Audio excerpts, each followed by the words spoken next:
Bonjour.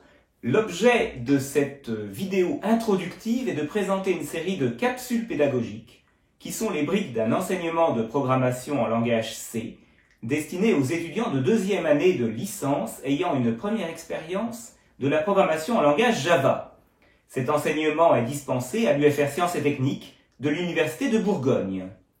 Je mets en ligne le matériel pédagogique pour permettre à toute personne intéressée d'en profiter.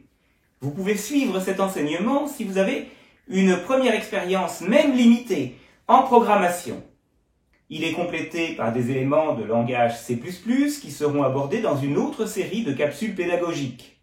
Attention, tous les aspects du langage C ne sont pas couverts. L'enseignement est orienté vers la programmation de bas niveau, c'est-à-dire proche de la machine. En particulier, j'insisterai sur tout ce qui concerne la gestion de la mémoire. Mais suivre cet enseignement jusqu'au bout, à votre rythme, vous donnera de très bonnes bases en langage C et de manière plus générale en programmation procédurale. Voici les objectifs pédagogiques présentés sous forme de compétences regroupées en 7 badges. Le badge LC1 concerne les fonctions acceptant en paramètres et retournant des valeurs numériques telles que des entiers et des flottants. Le badge LC2 présente les types de données permettant de représenter des nombres entiers, des caractères, des mots binaires et même des booléens.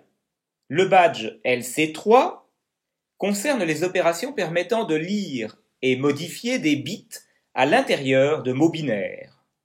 Le badge LC4 introduit les tableaux et les pointeurs, qui sont deux notions extrêmement liées en langage C.